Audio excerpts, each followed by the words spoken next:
Okay, so before we get into the presentation for the course on the gene keys, for the video on the gene keys, I want to talk about the book itself. The Gene Keys book is one of the best books that you can get for helping you find your purpose. And it's not because it's not linear in the way that it teaches. In fact, this book, I've been having it for over like 5 years now. And I've been primarily using it as a divination tool.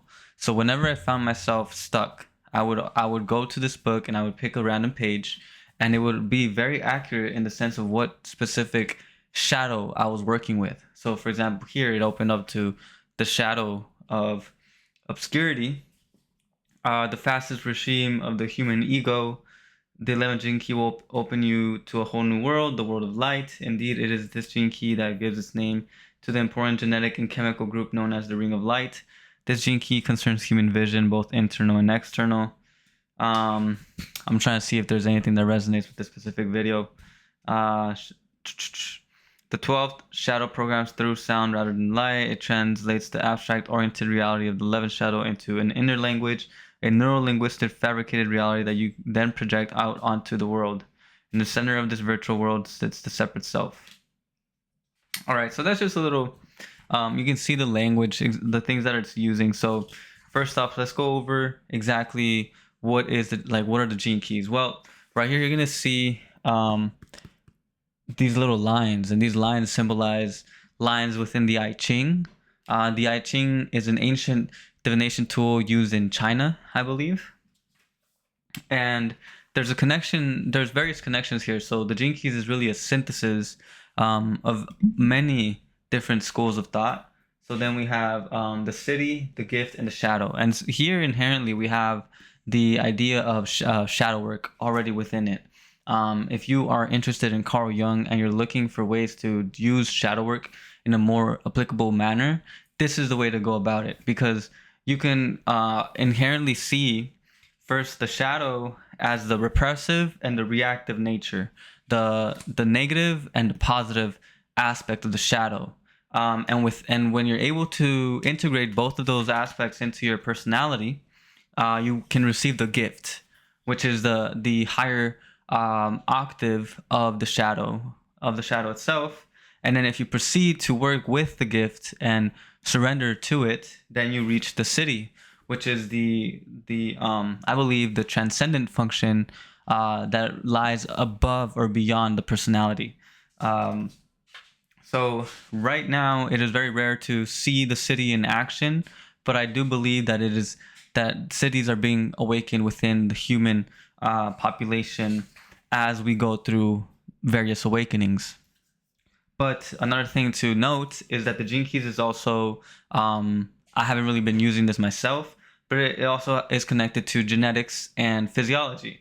So, for example, it talks about the specific gland or organ with which the gene key is associated with, the amino acid related to the codon ring, and the programming partner. And I think that there's a lot of knowledge there to derive from the gene keys that I feel like I would discover so many things from, but I just don't have the time to put into learning about the connection, because there is a connection between DNA and awakening. I believe that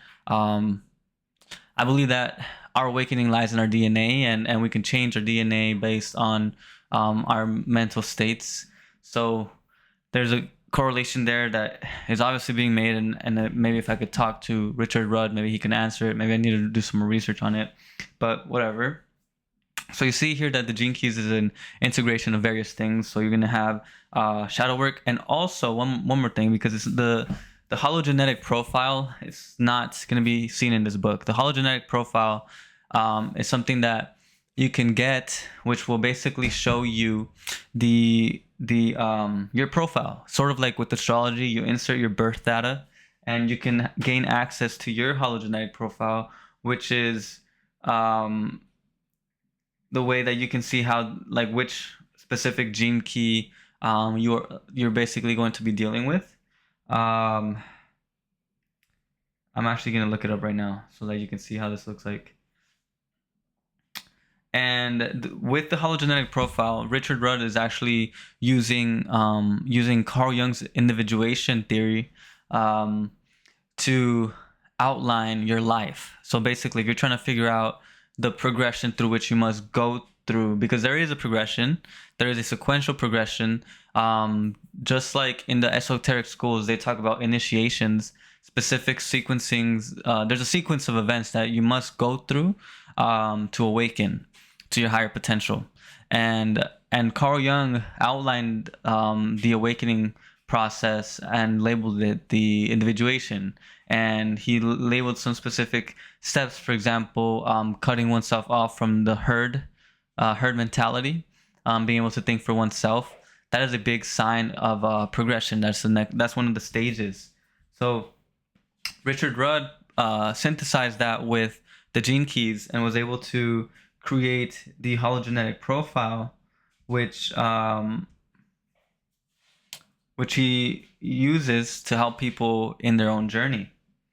And I can now see my profile. Okay, so hopefully you can see it. I don't know if I'll be able to really. Well, the point is that in the beginning, like, we start from here and we go down and then we go up. So we start with our life's work, we find our evolution, we tap into our radiance, and then we find our purpose. And through our purpose, we're able to then, that's the green, it means that's like the individual's self-development journey. Basically, it's the individual's journey to really understanding his personality, understanding his ego. And then once that happens, the individual is connected to a sense of purpose, and so he then strives to expand on that purpose. And so we have here IQ, EQ, SQ. So it's like your intellectual quotient, basically regular intelligence. Then we have emotional intelligence. Then we have spiritual intelligence. And the thing here, the basic idea of this is, I believe, a connection to Carl Jung's anima and animus complexes, where once a person has integrated the shadow, the next step is to be able to integrate the anima, the divine counterpart within oneself. And so that can look like as finding love within oneself, but also finding love within one, without oneself. So in the outside world. So attracting a partner, basically. So that journey of attracting a partner is parallel to the journey of accessing your heart. And so Richard Rudd will basically, there's different gene keys related to each orb, and those orbs, you can basically, if you're trying to figure out what's your next step in your journey, you would go to a specific orb. You would want to study your different gene keys and see if you can connect the lower frequencies with the higher frequencies, and see whether you are in alignment to the higher frequencies. And if you're not, reflect on the shadow of that specific gene key, and that will allow you to progress on your journey. And the great thing that makes this book, there's a few things that I love about this book, or about this approach, or this modality to finding one's purpose, which is that it pushes for contemplation. So this isn't going to be so much a linear thing, even though the hologenetic profile seems to be something of sequencing of steps. Really, you're going to be going through around the chart. It's a very holistic, circular approach. And almost spiral also. So what you're going to want to do is basically, inherently in this is going to be an emphasis on contemplation. So if you don't understand how to contemplate, how to reflect on your life, on the gene keys, then you can't really understand how to access your purpose, because it is through the process of contemplation where you're able to evolve and really access those internal things. So another thing is that, like I said, it's not sequential. It's not really sequential. You're not going to be able to determine exactly what it is that you need to work on, because it's very hard to grasp the concept. We're still doing the shadow work. you're really striving to see. It's a big lesson. It's a big lesson that must be learned. So, for example, learning so learning to balance the hopeless and the dogmatic, right? Like that's an example. So in what areas of your life are you dogmatic, and in what areas of your life are you hopeless? Do you tend to be more dogmatic?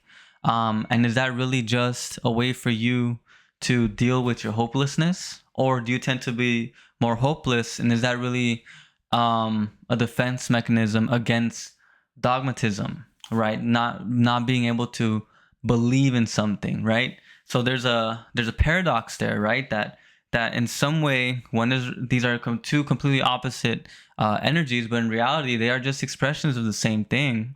So if you can find that, then that's when you can go on to the next level, which is the gift. And that is the shadow work. That is shadow work right there.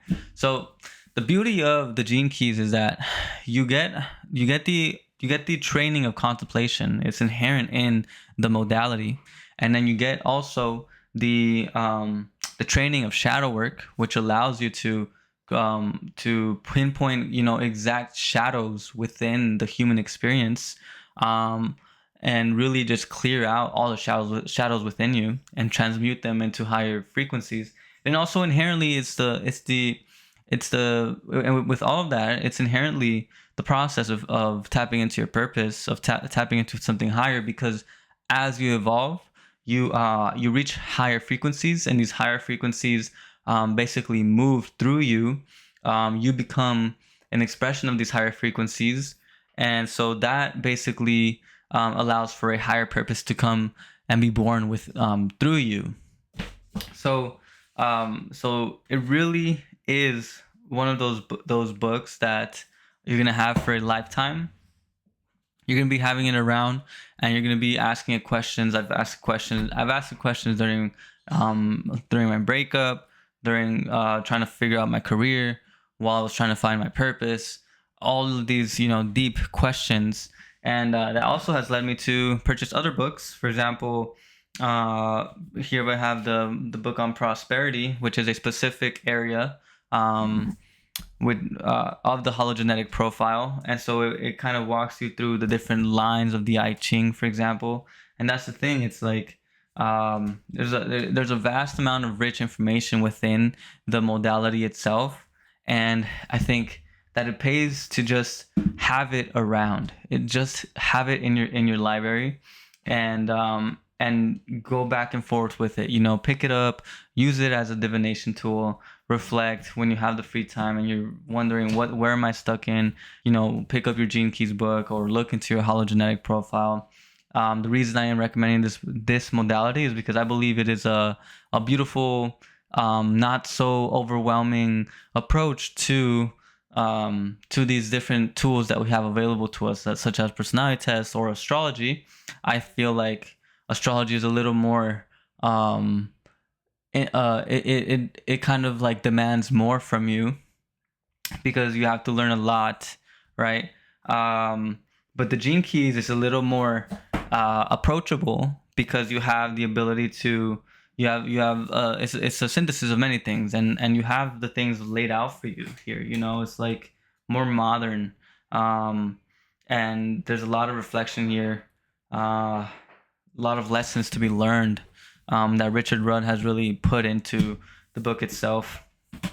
So it's one of the best books for finding your purpose. It's a great book to have in your library, just overall, if you're interested in purpose, awakening, contemplation, etc. Also shadow work.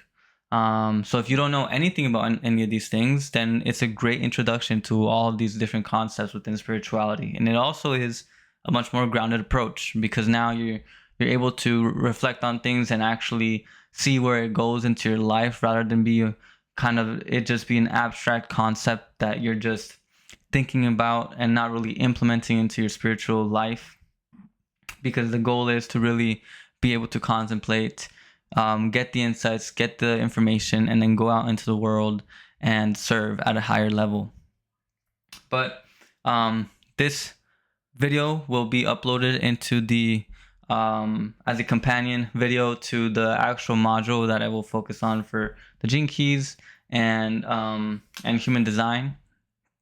So if you are interested in watching the full and going through the full course on finding your purpose, make sure to sign up down below for my community. The first 20 members are free for lifetime access, and then I will begin to raise the prices of the community as time goes by. So make sure to join my community, check it out, and if you're already in there, thank you for tuning in, and I'll see you in the next video.